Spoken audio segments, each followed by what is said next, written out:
Okay, we're going to talk about ultrasound of the gallbladder, some scanning techniques, some anatomy, and of course, really focus on the pathology. This is a typical patient that comes to the emergency department, 49-year-old female, epigastric pain. You know, it's kind of vague. We're worried a little bit about chest pain here, but she's kind of a poor historian. It's hard to nail down really where the pain's coming from. She's a smoker, she's kind of obese, and she's sort of tender in that epigastric area. The rectal exam is negative for cold blood, or EKG doesn't show anything abnormal. Laboratory tests not helping us out here. And so now we have this woman who's got sort of vague epigastric pain that we know that women have very atypical presentations of cardiac ischemia, and we're wondering if this potentially some kind of problem with her heart, maybe a heart attack that's not showing up on the EKG, which is actually quite common. So we we go to the bedside, and my resident's really worried about the cardiac stuff, and we do an ultrasound together, and we look at the ultrasound screen, and we see this. We see essentially what amounts to, this is her gallbladder here. There's a large gallstone down here in the neck. We see some biliary sludge as well. Here's that gallstone down the neck. We see some biliary sludge, and there's a stone here, some shadowing over here in the body of the gallbladder as well, right around here. And my resident looks at me and says, this could still be, something with the heart. And I say, yeah, it could be. But then I take the probe, which you can see its footprint here. It's that large C60 footprint.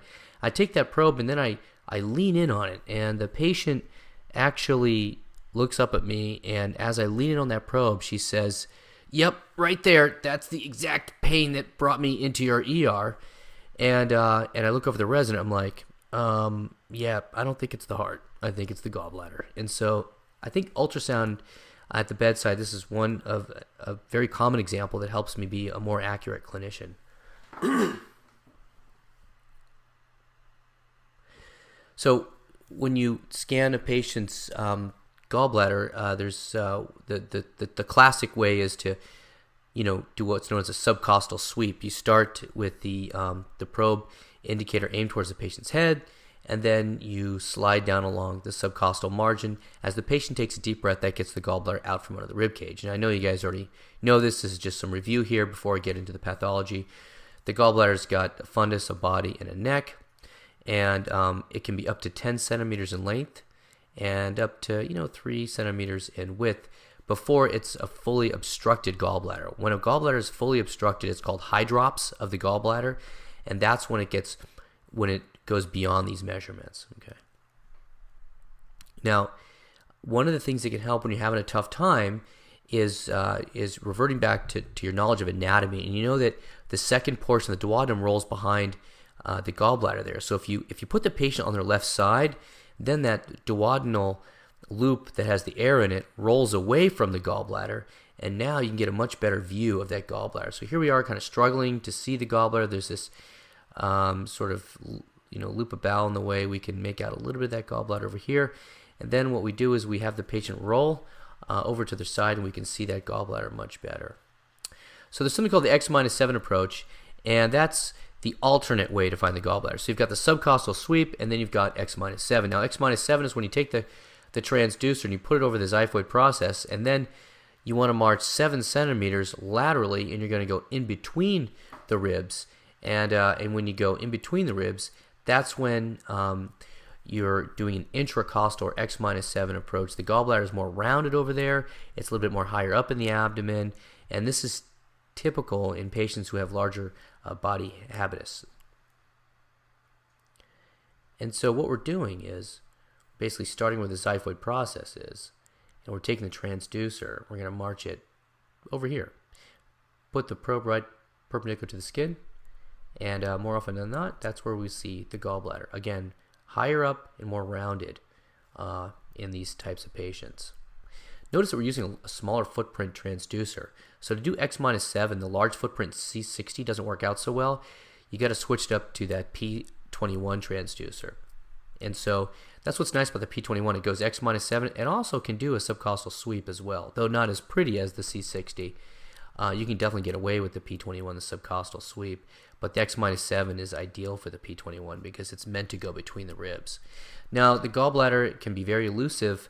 We can find the gallbladder in all these different locations, even in older patients. I found it like way down here, even over here sometimes. It just, everything kind of sags as you get older, and you find the gallbladder all the way down here sometimes. But that's okay. You just got to keep looking for it, and you will find it. It does really challenge your art of being a sonologist and finding it. So you may need to move the probe in many different planes to get there. Now, the good news about gallstones is that it's made for ultrasound. They're echogenic, they shadow, and they're mobile, so they collect in dependent locations. And that's what makes ultrasound so sensitive and specific for gallstones, is the fact that they have these sonographic characteristics. And when I say they're mobile, I'm not kidding. Look at this next video here. We've got a patient who's got a mobile gallstone. It starts down here towards the neck, and then what we do is we sit the patient up, and then the gallstone moves up towards their fundus. So they're gravitationally dependent. And sometimes if you're lucky, you can catch that right on the ultrasound video itself. Now, if you have a fold down in the neck of the gallbladder, it's called a fold down in the neck of the gallbladder. But if you have a fold up here at the fundus of the gallbladder, that's called something special. It's called a pharyngean cap. And you got to be careful with these pharyngean caps, because sometimes a gallstone can be hiding out up here in that pharyngean cap. And so the neck of the gallbladder is down towards here. The fundus is up here. There's a little fold up there, and then boom, there's a little shadow coming out, and that's your pharyngean cap there, a fundal stone, as we're seeing. You can also have a stone hiding down here in the neck, and so here we've got this fold. The fundus is up here. You come along, the neck of the gallbladder is down here, and this is what we call the stone and neck sign, or SIN, SIN sign, is where you see the gallstone hanging out down there in the neck. So you just got to make sure you're fanning all the way through these gallbladders. Okay, so we found a fundal stone, a stone in the neck, and now I'm going to show you a very confusing picture. Well, not confusing, but it can be very elusive, and it's called a West sign. And a West sign means what we actually see here, it's a contracted gallbladder with stones in it. So what we see here is the anterior wall of the gallbladder, or W, the E, or echogenic stone, and then the S is the shadow. Okay, so wall, echo, shadow, or West sign. And this is the common situation. A patient's got right upper quadrant epigastric pain. My resident goes in to scan the patient, and then they come walk down the room and they go, I couldn't find the gallbladder, but what I did find was a big shadow coming out of the gallbladder. And then that tips me off there's probably a West sign. And so I go back in the room and I scan the patient, and indeed I can tell that this is the anterior wall, and as we fan through it, we'll see the E, the echogenic stone, and the S, the shadow coming down. So if all I see is a shadow coming out of the liver, then I start to think maybe this patient actually has a contracted gallbladder around gallstones. But then again, they may have had their gallbladder removed, and they forgot to tell you, or they didn't remember. It's interesting the kinds of things patients forget. I think one of the most intimate relationships a doctor and a patient can have together is when the doctor cuts them open and like takes out their organs. And it's amazing to me. Time and time again, a patient will not remember that they've had a surgery. And to have your gallbladder taken out is I mean, it's no small, surgery. So you got to sometimes turn the lights back on and check for scars. Make sure the patient didn't actually already have their gallbladder taken out. So what do you think about these images here? Doesn't this look like a contracted gallbladder with stones in it? Well, it's not. And the reason why you know it's not is because it's got this hypoechoic outer wall. And anywhere in the body where there's a hypoechoic outer wall, well, that's bowel that looks like that. It looks like that up at the esophagus, as you'll see in your hands-on session, and it looks like that all the way down through the rectum. And this is the duodenum. It lies right up against the edge of the liver here. And if it's peristalsing along, you'll see air.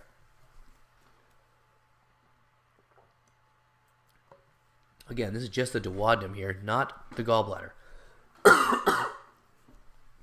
So here we see another really cool example of how the second portion of the duodenum lies posterior to the gallbladder. You see, this is all the gallbladder here, all right?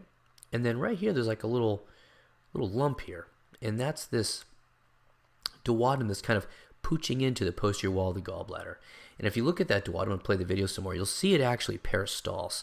And as that duodenum peristalses, there's air in there. Air looks a lot like a hyperechoic structure. There can be shadowing from the air, and you can see how you could easily mistake an intraluminal gallstone for intraluminal air in the duodenum. So not stone in the gallbladder, but air in the duodenum. So I just want you to be intimately aware of that anatomy relationship. So here's an example. What do you think is going on here? Well, the folks who did the ultrasound saw this image and became a little excited that this could actually be a West sign. And they call me in the room, and I look at this, and immediately I know this is not a West sign, but instead this is the duodenum. And because it's peristalsing and it's like hypercoic and it's kind of peristalsing along, and that's kind of how I know. And it has these comet tail artifacts extend to the bottom of the screen, and the air is what causes those comet tails.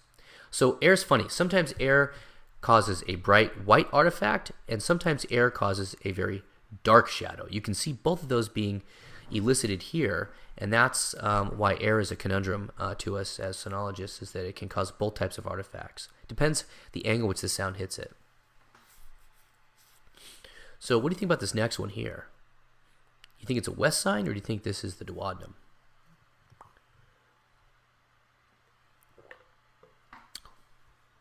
Well, it's got a hyperechoic wall to it, and I don't see any peristalsis, and I see these little echogenic areas all coming together to make one fat shadow.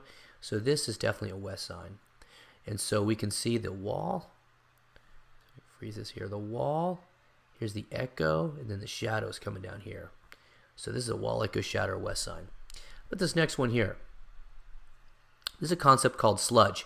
Now, when you get gallstones, it's basically like the chylomicrons all coming together. They kind of all line up, and initially they're just a bunch of sludge, but then eventually those sludge particles like glom together to crash out a solution and make a stone, make a very much more dense echogenic stone. So many times you see the whole continuum. You'll see sludge and maybe what appears to be maybe a little stone formation going on in one part of it.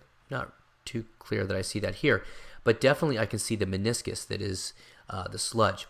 And notice how isoechoic the sludge is with the liver. I want you to look at that before I move to the next slide. See how this sludge here can look a lot like the liver over here? So think about that. Now I'm going to go to the next slide. Remembering that sludge can be isoechoic. And this was one that was very confusing initially to my residents, but here's the gallbladder here. We can see the wall here. This is all the liver over here. This hepatic vein kind of hanging out over here. We're kind of looking at that. It's pretty. But then we see the structure here. We think, oh, is that like a mass in the liver? What is that? Well, it's right where the gallbladder should be. And it turns out the patient has all this sludge, and there's actually a stone right down here, down towards the neck. I don't know if you can make that out or not. But look how isoechoic sludge is with the liver. It's kind of like the way when there's a blood clot, when blood congeals, comes out of solution into a more gelatinous matrix, it looks very isoechoic with the liver or the spleen as well. And so similar sort of echo texture there in those organs. It's pretty. Okay, so what's happening here? Same patient, same gallbladder, same gallstone. What's the difference? It's like when you're reading Us Magazine and you're like trying to figure out the difference between two pictures and they did some Photoshop thing to it. Well, we didn't do anything Photoshoppy here to this. What we did was we basically did we adjusted the machine in some way. Which, thinking about the physical principles of ultrasound, why is it that this stone doesn't shadow, but this stone does shadow? And I know right away your mind is going to the word gain, and that's not the right answer. It's not the gain.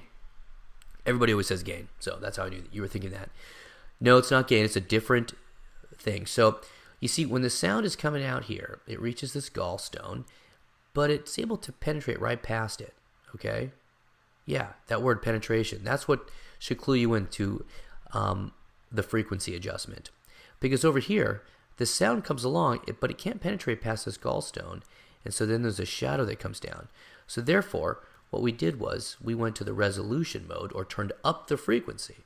Down here we might be on the penetration mode, or lower frequency. So to put this into numbers, this might be down around 1 megahertz, and this could be up around 5 megahertz. Okay, so see how frequency can cause more attenuation of the sound, thereby helping us confirm that yes, indeed, that is a gallstone because it shadows. Over here we're wondering, maybe it's a polyp. Polyps don't shadow, but when we turn up the frequency, we get it to shadow. That makes us feel better that this is a gallstone. you're going to measure the wall of the gallbladder along its anterior surface.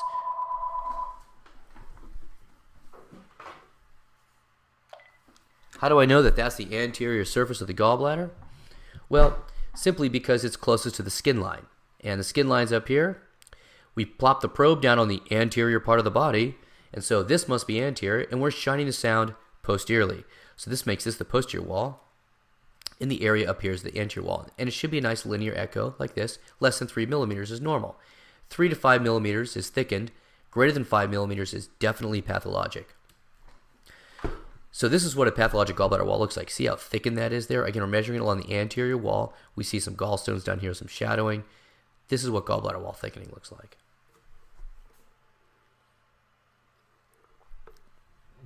This gallbladder is the sickest gallbladder I've ever seen. It's got an incredibly thickened wall with pockets of just straight up edema in it. And this is actually the lumen right here. It's crazy. So that's the lumen. This is the anterior wall. You know, these are 1 centimeter hash marks. You're looking at like a, now we're going short axis. You're looking at like, you know, maybe a 2 to 3 centimeter thickened gallbladder wall here. So that's pretty sick. But here's another conundrum, not to scare you away from the gallbladder, but I want you to embrace the pitfalls and the conundrums. This is a patient who's got a contracted gallbladder. We see these quite often. It's basically after somebody eats, the gallbladder contracts down, and you can see, you can kind of make out the redundancies in the walls here, the layers of the wall here. So this is like the outer layer gets very reflective, the middle layer is anechoic, and the inner layer is also reflective. And when they contract down like that, this is what you see. And on a video, this is what else you see. So this is a contracted gallbladder here. It's just the gallbladder that's sort of responded appropriately to cholecystokinin. It's always funny because we get these people come in and they're complaining of abdominal pain, but they're eating those fire Cheetos out in my waiting room, which has a lot of fat in it, and it stimulates the gallbladder. And then we look at their gallbladder and we're like, wait a minute, why is your gallbladder so contracted? And then, you know, they admit to the fatty meal as they're complaining of abdominal pain. So here's a patient here who's got ascites. And so when the liver stops working, stops making the proteins, you get extravasation of fluid from the intravascular space into the third space or the peritoneal cavity. And then you can see that as ascites. We see these sharp angles and wedges. Very easy to see on ultrasound. It's one of the greatest, one of the best uses of ultrasound is to diagnose a patient with ascites. And what we see here is the wall that absorbs that fluid. Okay, so with ascites, the gallbladder wall is funny. It will like suck up the ascites and get like a sponge and then get thickened. And so it's hard to, again, judge clinically, does this patient have a thickened wall or is this just ascites? And so you have to kind of gauge it by how much distress the patient's in. And when you take the transducer and you lean in on the gallbladder and the patient says, ouch, right there, that's it. That's the pain that brought me into your ER. That's something called the sonographic Murphy sign. And so that's one way I would try to distinguish whether this is just physiologic process of fluid absorbing into the wall of the gallbladder, or does this patient actually have acute cholecystitis? I'm going to get into that here in a minute, a little bit more detail for you. So this is another example of this is an example of true pericholecystic fluid. You see, when the gallbladder gets infected, what happens is it goes from being something called cholelithiasis to being infected, or itis, cholecystitis. So cholecystitis is when you've got a number of findings. You'll have a thickened gallbladder wall, more than 3 millimeters. You'll have many times the evidence of gallstones. In this case, it appears to be a bunch of little punctate hyperchoic areas here that are gallstones. And interestingly, what we see here, and somewhat rare, is this wedge of free fluid right there. You see that? I'm going to freeze it when it comes up. You see this sharp angle here? Okay, so we shouldn't see any sharp angles in nature, but when fluid is wedging between the gallbladder and a loop of bowel, and maybe the liver edge over here, when you see those all areas kind of wedged together, the fluid outlines these areas, and you see these sharp angles and wedges coming this way. That's abnormal. That's pericholecystic fluid. And this is a patient that clinically would probably look very sick in front of me. They may even be jaundiced. They may have a fever, elevated white blood cell count.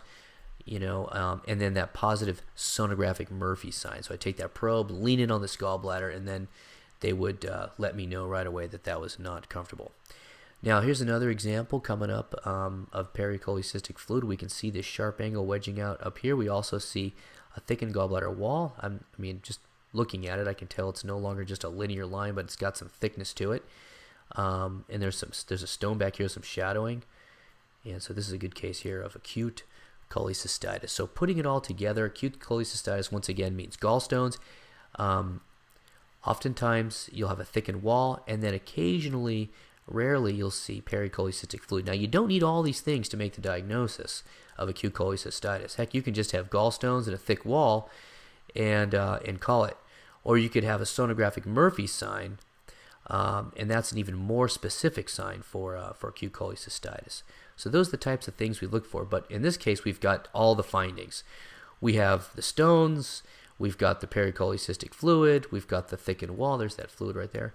Got the thickened wall, and yeah, this is a classic case of acute cholecystitis.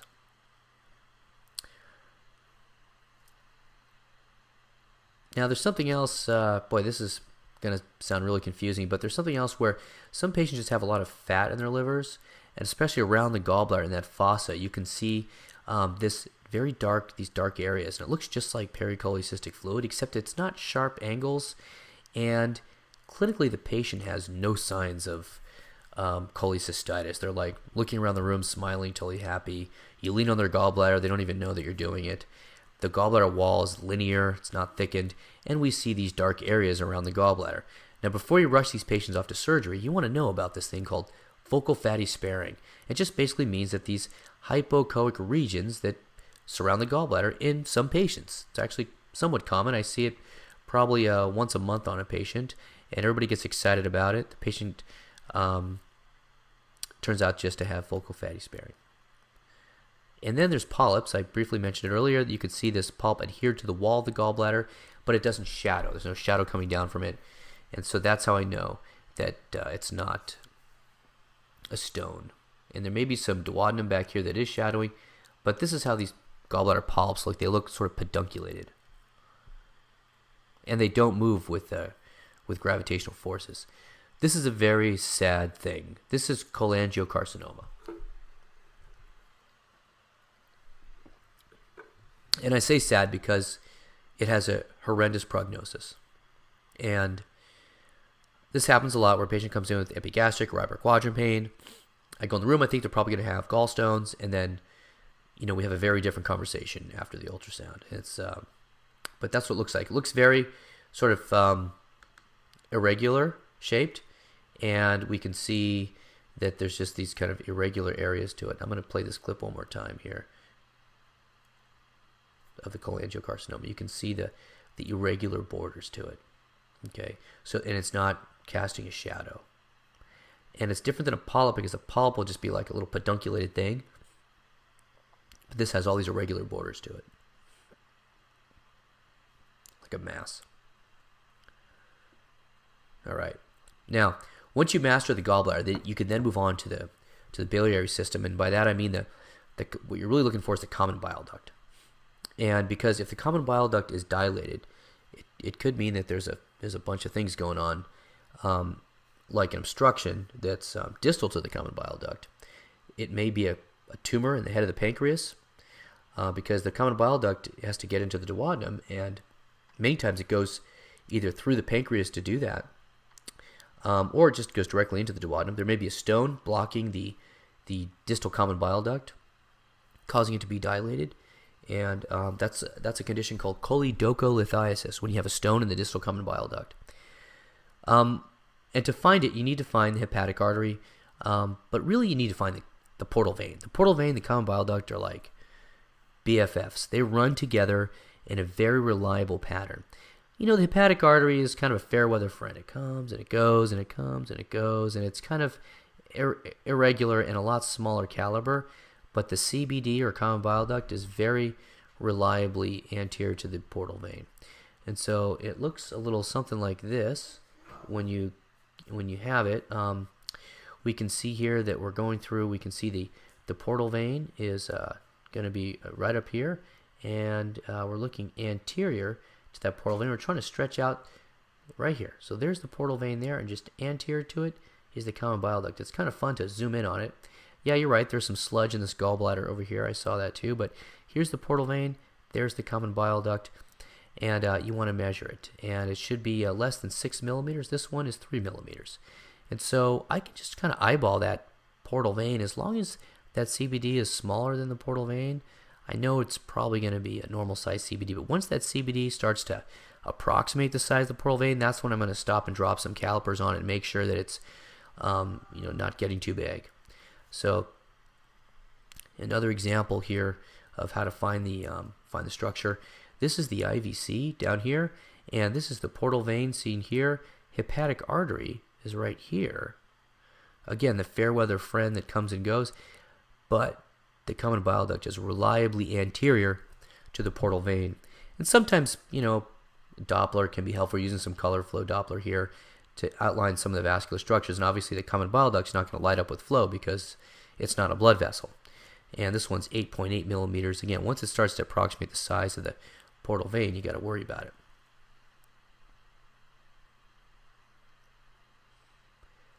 So here we're looking at the portal vein and the hepatic artery and the common bile duct. We're seeing this in a short axis view, meaning we rotated the transducer towards the patient's head. And as we do that, we're going to get all this vasculature in the short axis, because the portal vein runs sort of medial to lateral across the body. So if I aim the indicator towards the patient's head, I'll see these vessels in a short axis. And as I do so, it's called the Mickey Mouse sign, and Mickey's right ear is the common bile duct. This is his head, this is his left ear, like he's staring back at us, his right ear. So Mickey's right ear is the common bile duct. This one has a stone in it, or choledocholithiasis.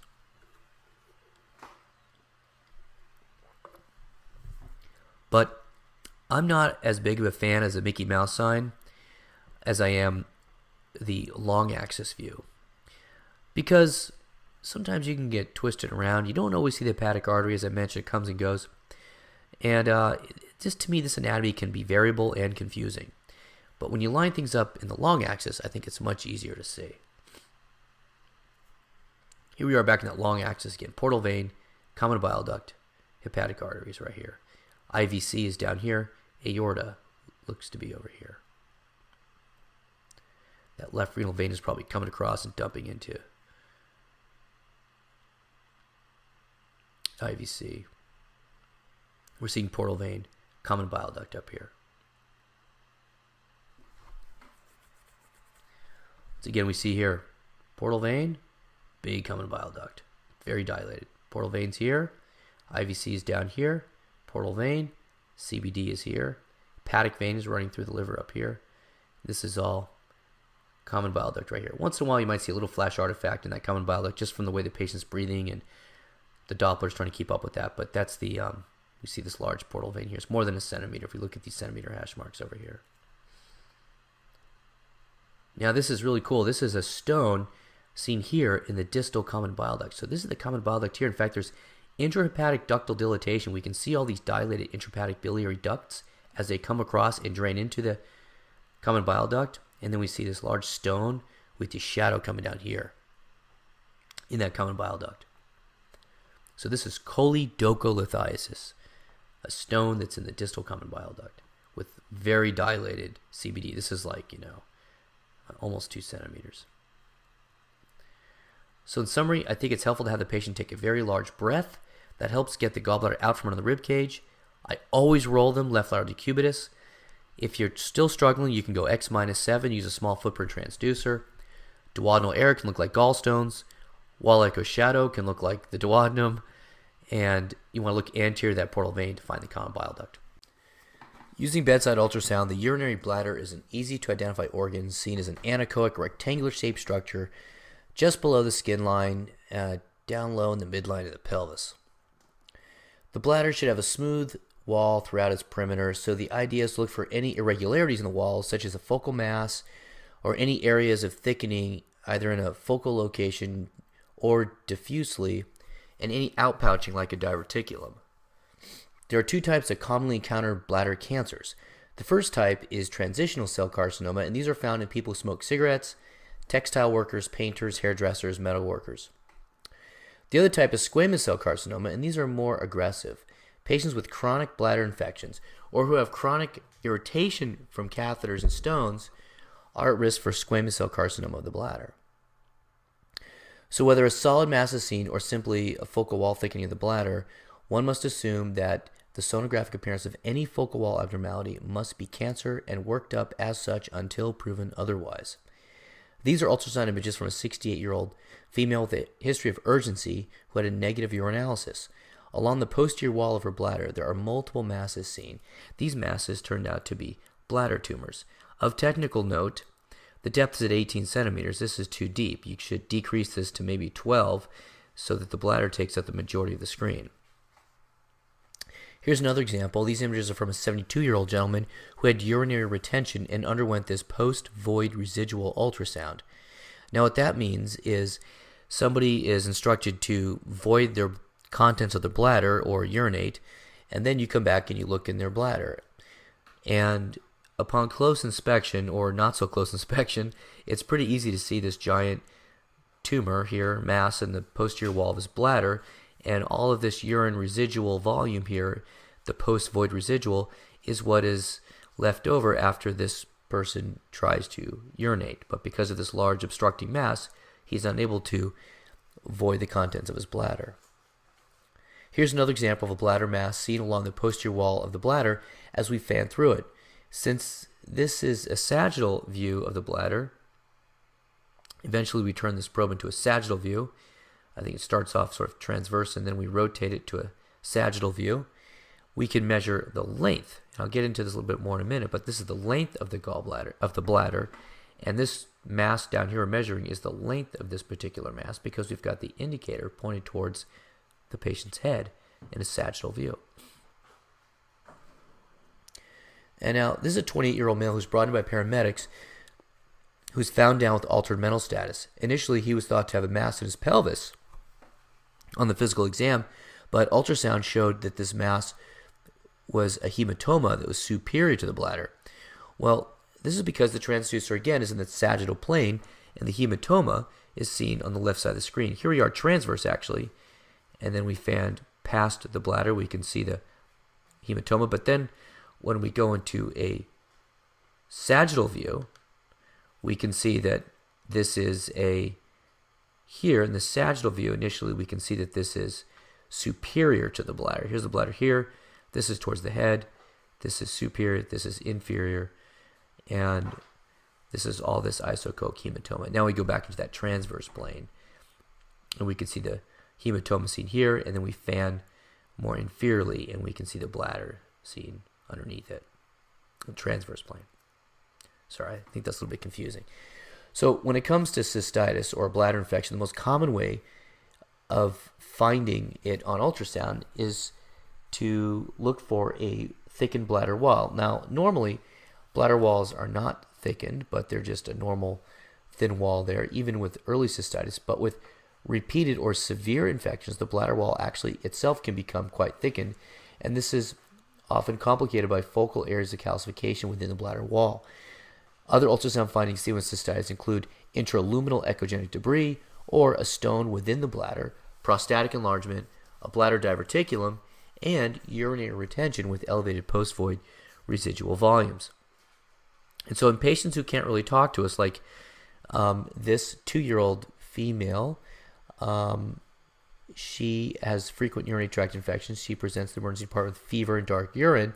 On this bladder ultrasound, one can see diffuse bladder wall thickening consistent with pediatric cystitis.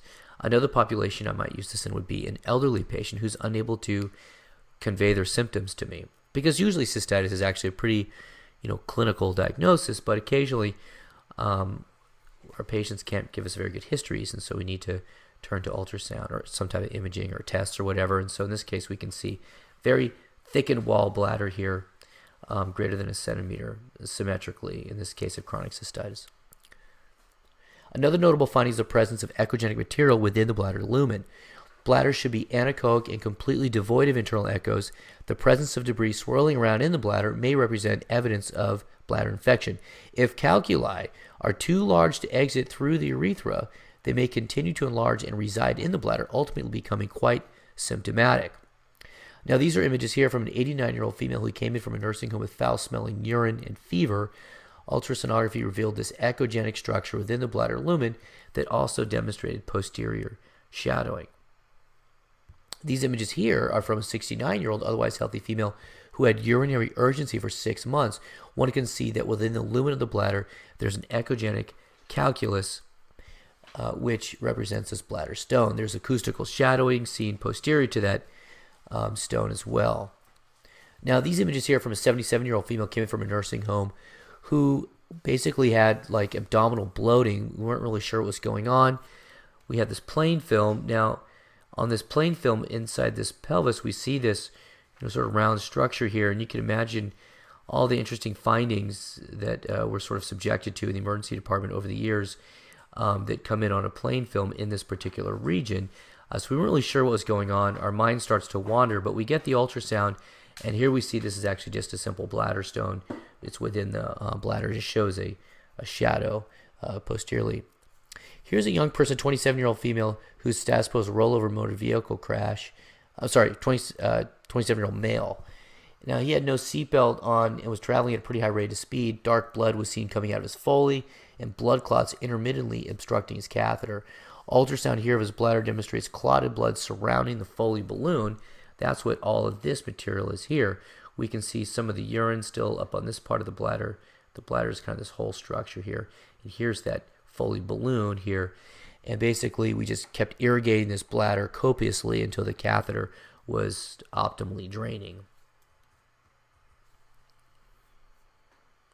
Here's a 50-year-old guy. He came in with he had a known left renal mass and hematuria. His urinalysis was grossly appeared dark red, and this was his bladder ultrasound. Notice the presence of isoechoic, blood clots seen settling out in his posterior bladder. It's all this isoechoic material here that is his clot. This is actually the amount of urine that was left in his bladder after he tried to void. This is his post-void residual. And now in the sagittal view, we can see how this clot is kind of layering out inferiorly and posteriorly in his bladder, obstructing the urethra.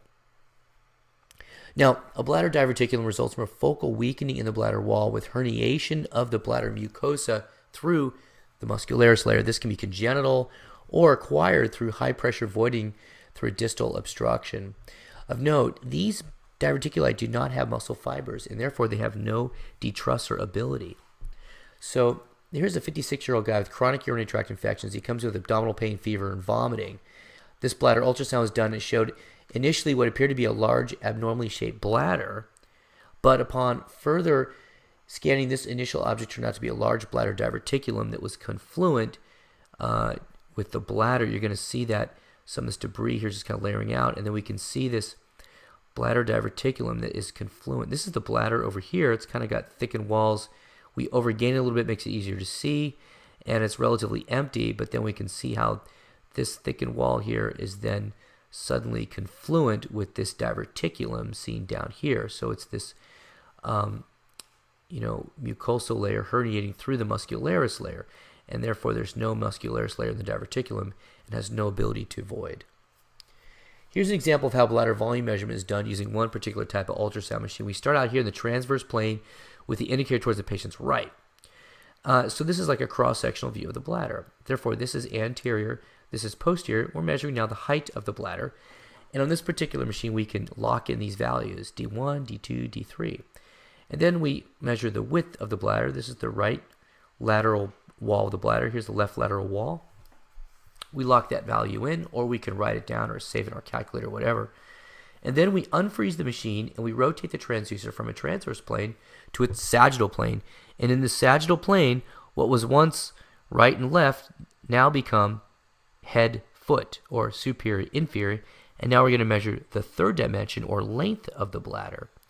And as you do so with this particular machine, it starts to calculate at the volume for you as you measure this third diameter, but you can always write these volumes down, and it's height times width times length divided by 2, and that will give you that estimation of the bladder volume. Now, color Doppler can be used to evaluate for ureteric peristalsis by showing periodic jetting of urine flow into the urinary bladder lumen from the ureteric orifice. The number of jets are counted on each side to determine the jet frequency. So the total jet frequency is the total number of jets counted from each ureterovesicular junction over a 4-minute period. The relative jet frequency is the number of bladder jets on the symptomatic side divided by the total jet frequency. So if the relative jet frequency is less than 40%, it's considered an abnormal test, and one might consider ordering a CT scan to try to find a stone in the ureter causing an obstruction. See, the problem with ultrasound is that it doesn't see the ureters very well. We can see the uretopelvic junction, and we can see the uterovesicular junction, but in between we don't see that on ultrasound because of all the loops of bowel. But if we have a relative jet frequency less than 40%, that may make us want to do a CT scan. So this is what a bladder jet looks like coming from first the left orifice and then the right orifice. The orange color indicates a bladder jet. This is using power flow Doppler, and note the low pulse repetition frequency in the 600s over here. This low pulse repetition frequency maximizes our sensitivity of the Doppler to pick up the urine jet.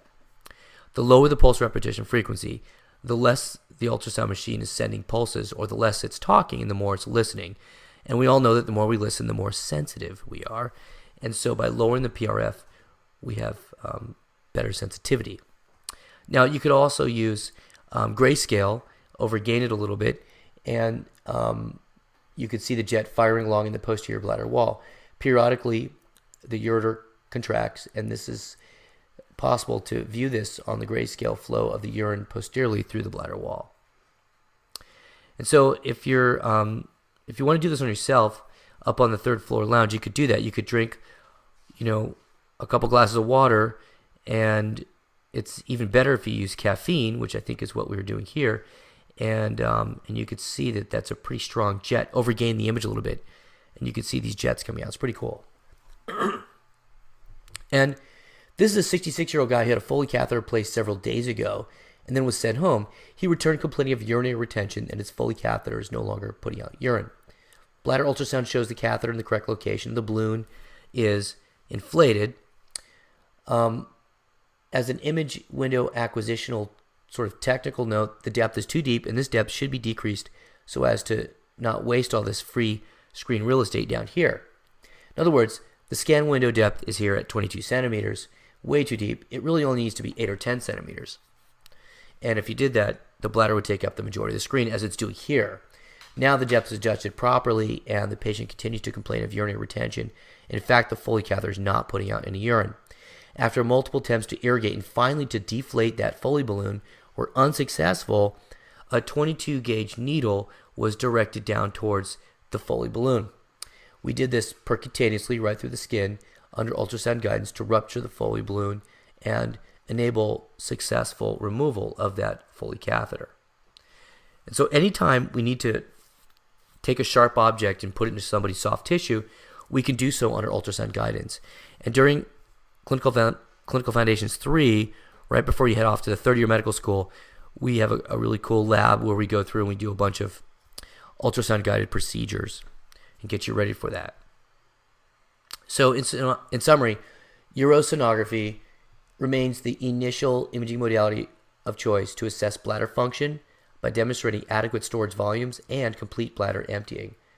Measuring post-void residual volume easily identifies voiding dysfunction. The bladder wall can undergo inspection, and any intra and extraluminal abnormalities can be detected using ultrasound. And finally, guidance of suprapubic bladder catheterization can be done under ultrasound visualization to improve patient safety.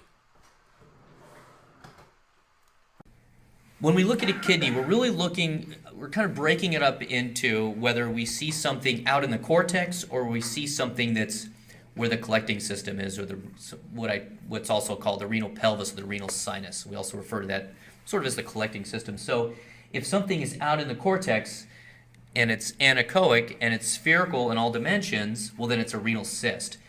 But if you see anechoic stuff in the center or the pelvis of the kidney, that's hydronephrosis. That's fluid building up in the kidney.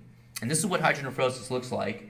It's just a little bit of a glove-like formation when we get back to the kidney. See how it kind of splays out a little bit? In the center, there's the pelvis, and the fingers of the glove kind of go out towards its cortex. That's a little bit of mild hydronephrosis there. It's just barely even noticeable.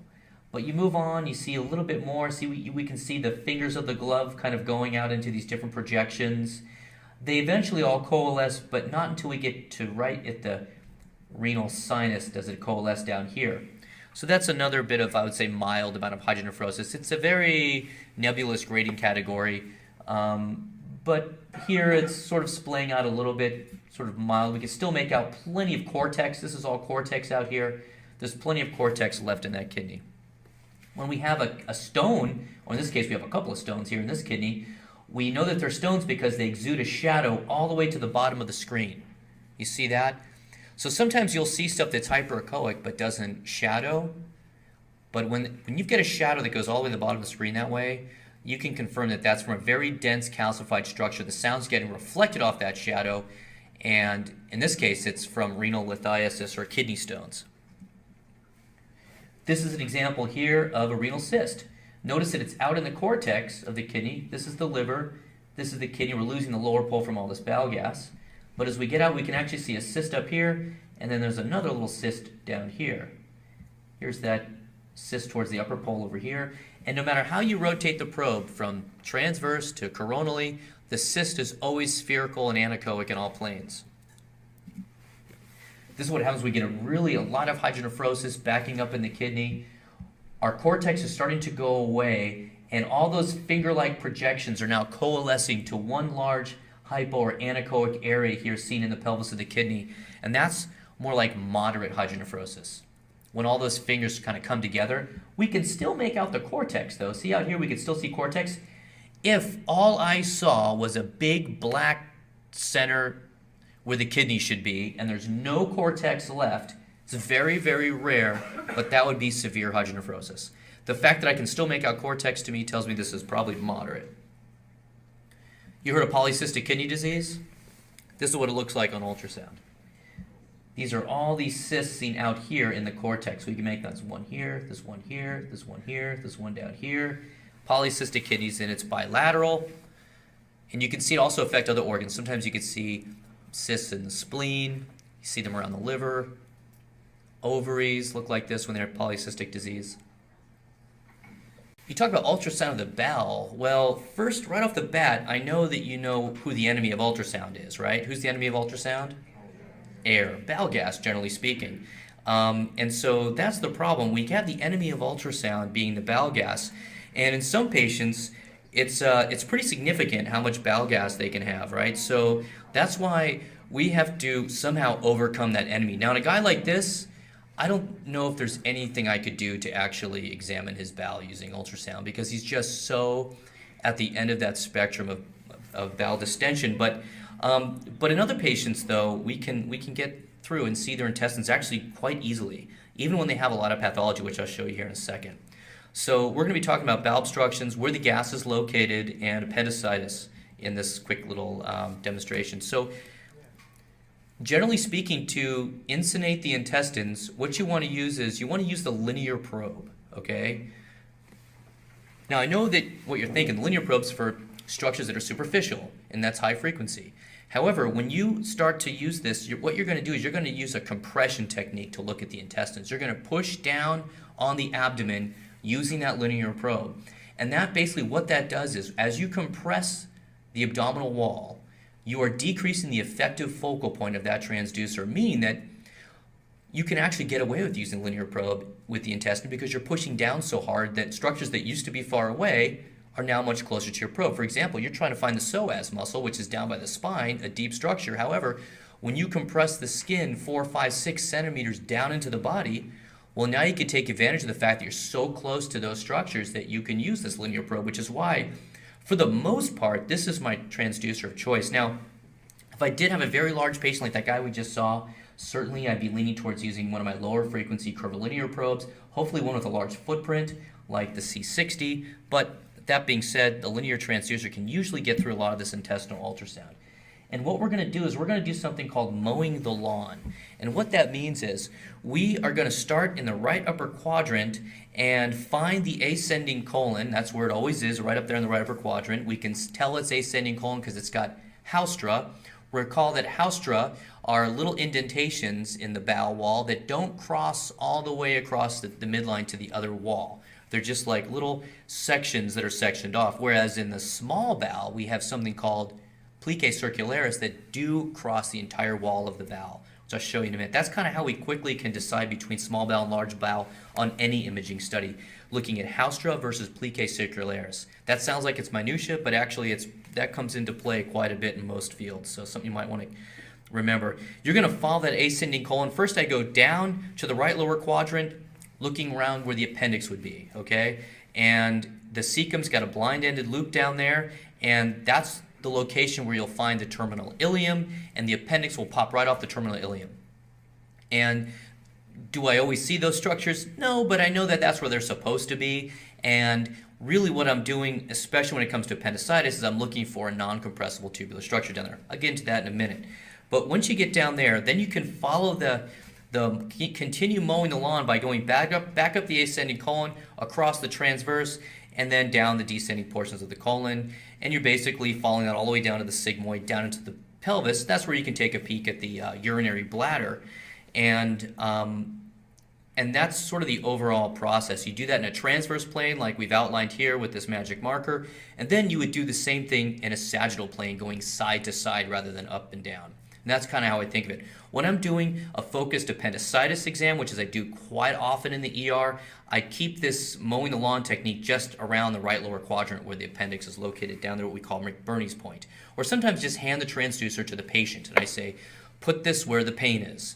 And then they start to push it on their abdominal wall, and they kind of help to localize where I should start my search for their etiology of their pain.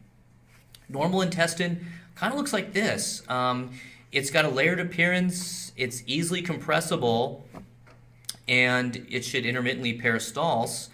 And the large intestine's wall is less than 4 millimeters, and small intestine, everybody argues about it, but it's less than 4 millimeters also, probably closer to being less than 3 millimeters, but it's definitely thinner than the large intestine is. And just keep in mind that on ultrasound, the colon has that typical haustra, and that right hemicolon is usually filled with stool and gas, whereas the left hemicolon is usually found in a somewhat contracted condition. Now, as you can see here, this is abnormal intestine. How do I know that? Well, I measured the wall thickness. We measure from the outside edge of the wall all the way down to where the lumen starts here. And this is where the lumen is here. This is like stool and feces and a little bit of air. These little punctate things here, that's probably air. Whenever I see dots on the screen, those are almost always air. And so the wall actually extends right to where the lumen starts, okay? So over here, the wall would start here, all the way down to where the lumen starts. In fact, down here, the lumen starts right about here, okay? So this is abnormal when we see it thickened like this. We had the loss of that layered appearance. It's kind of hanging out by itself. It's no longer compressible. That's another thing. Normal intestine should be nicely compressible. And if you look around the edges of this, stuff that's inflamed always appears hyperechoic, very bright. And we can see around the edges of the structure here, it's got these hyperechoic areas. And when I compress them, exudes this mass effect. It all kind of moves together as one unit. Now, intestines should easily flop around each other and slip around each other and should slide amongst one another. When there's inflammation or abnormality there, then it all moves together like a unit. And this is an example here of a patient who had pseudomembranous colitis. So how do we overcome that enemy of bowel gas? Well, the first thing I do is I have the patient cross their right leg over their left leg, and we'll do this today with the models. On my earlier demonstration, I forgot to do that, but I think it's important to do that, to put the right leg over the left leg as far as possible without the patient falling off the table. And then you're going to push really hard. You're going to push harder in the abdomen than you've ever pushed before with an ultrasound transducer today. But don't worry, the models are getting paid to tolerate that.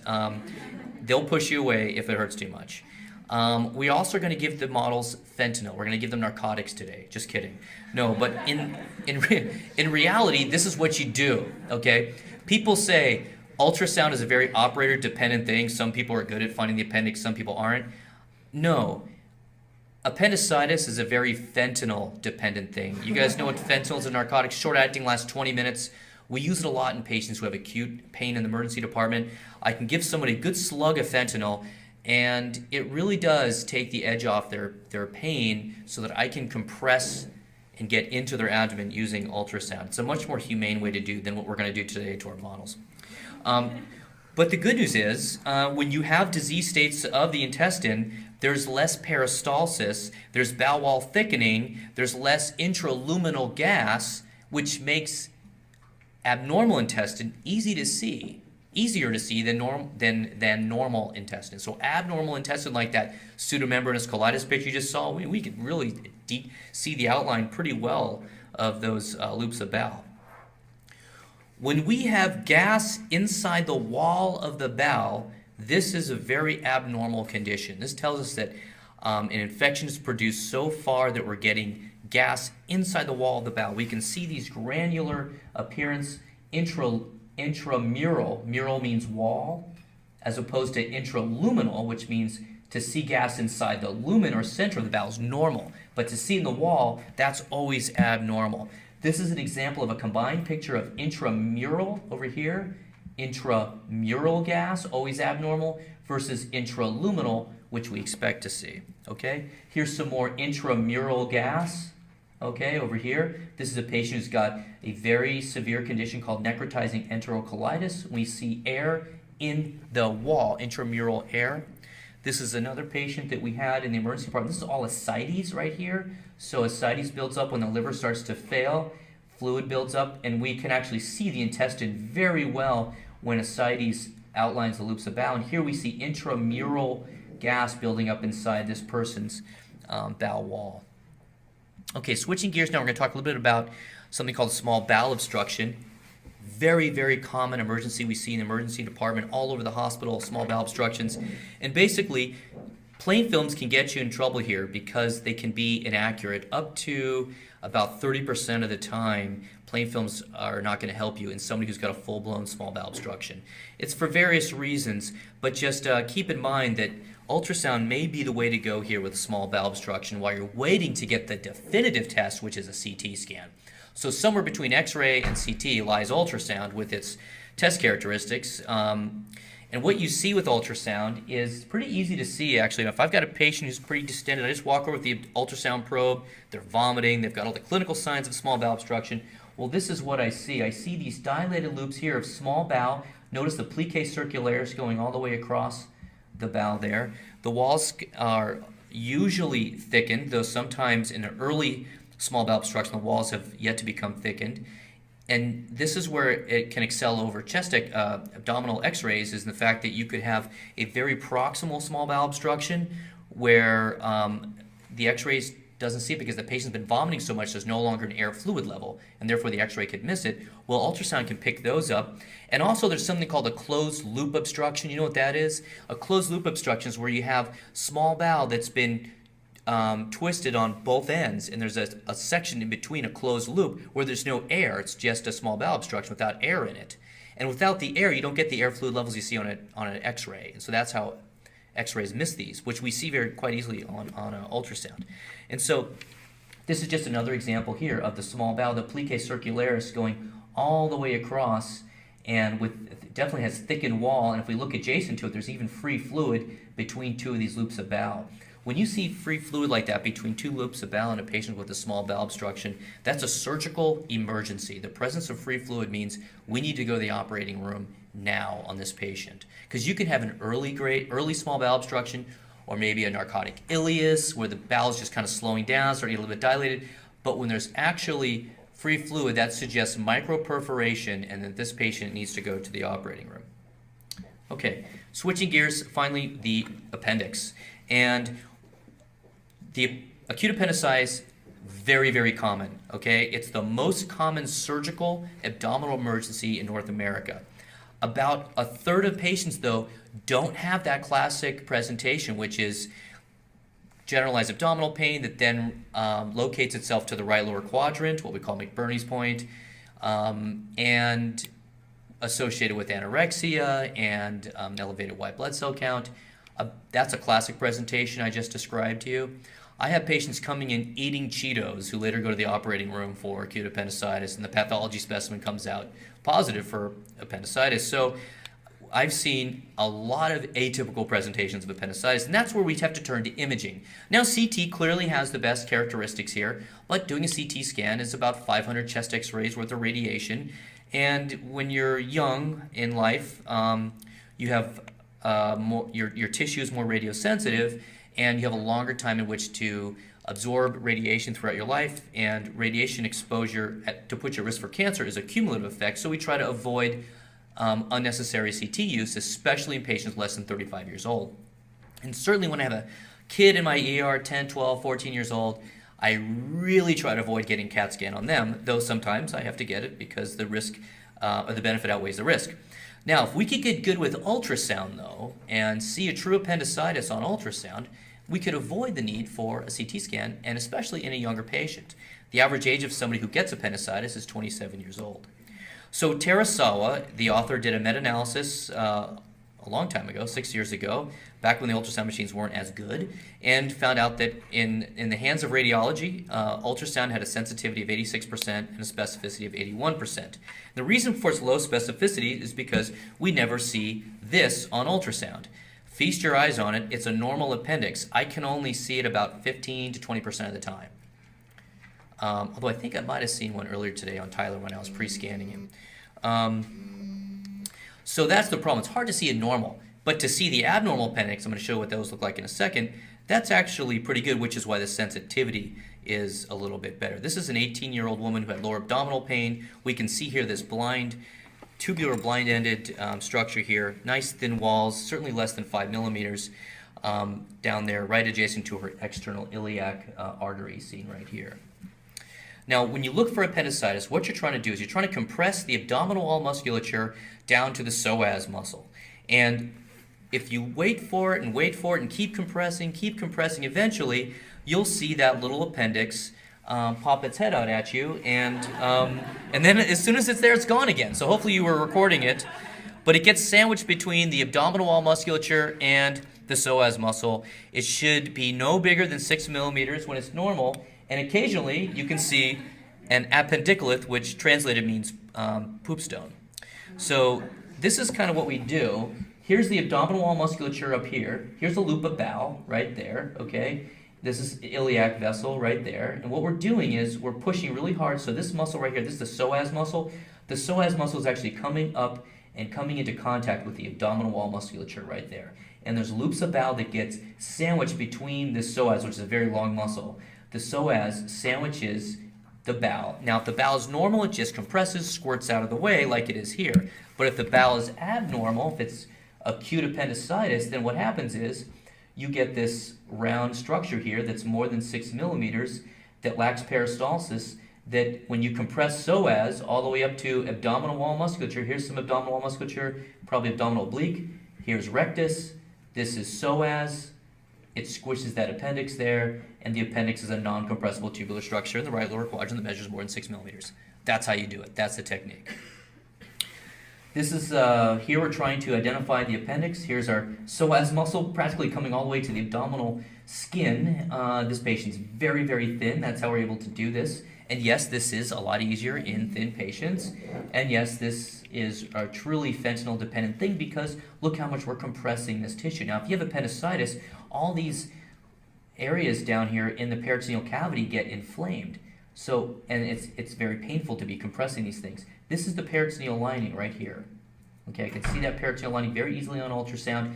Everything down here is all intestines, and there's psoas muscle coming all the way up and coming in contact with the abdominal wall musculature. Now, I know what you're thinking. You're sitting in the audience going, I don't see what the heck he's talking about. I just see some stuff moving around the screen. But when the probe is in your hands, there's some kind of weird feedbacky loop thing going on that makes this easier to see. So in this case, it was normal. We didn't see the appendix, and the patient actually ended up getting a CT scan, which was negative for appendicitis. And we called the patient back, and they were fine. This is the abdominal wall musculature here, And this blind-ended tubular structure right here that's non-compressible in the right lower quadrant measuring 8 millimeters is true acute appendicitis. And there's some psoas down here. We're squishing. Here's some part of the psoas here. There's another part down here. We're squishing the appendix up between psoas and abdominal wall musculature. Just another example of another patient with acute appendicitis. It starts to take on this characteristic blind-ended tubular structure. And I look at this both in transverse and I rotate the probe in a sagittal plane. But I got to tell you, when I do find it, I feel like I'm so lucky. It's such a magical moment that I'm really careful to move the probe. And I tell the patient not to move. And I'm like, really, that's when I'm really like paranoid I'm going to lose it on the screen, because it's pretty exciting to see a true positive appendicitis. That when I go from transverse to sagittal, or from short to long axis on it, I'm really ginger how I move the probe. Here is one last example of another patient with appendicitis. We can see here, this is the abdominal wall musculature. Again, this theme keeps coming up over and over again. Here's psoas, somewhere down here, smushing this appendix between the two muscle structures. I think psoas is actually over here too, I see over here.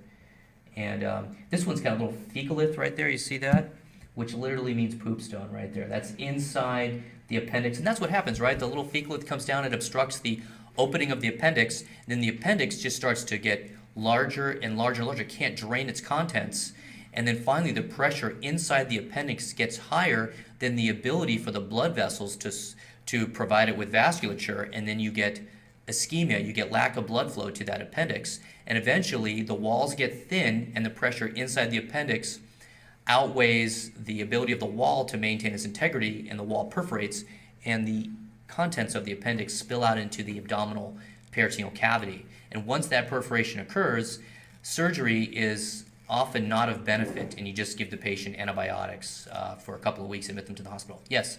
I was just wondering, is there a risk of, like, we could actually rupture the appendix by how hard we push on it? There are risks that you can do to patients with ultrasound, such as dislodging a DVT. That does frighten me, but compressing an appendix, I don't think there's enough extrinsic pressure that you could perforate it. I think really the true perforation comes from the inside getting ready to make it pop. Because yeah, we're pushing a lot of pressure, and maybe I oversold that too much. We're not pushing so hard that we're causing a very local part of it to perforate. I mean, we're pushing enough just to kind of get the muscle bellies to come together. So to summarize, with the intestines, you want to have a nice layered appearance. It should be easily compressible. You should see intermittent peristalsis. And keep in mind that large intestine has a wall thickness less than 4 millimeters, and small intestine is somewhat thinner than that.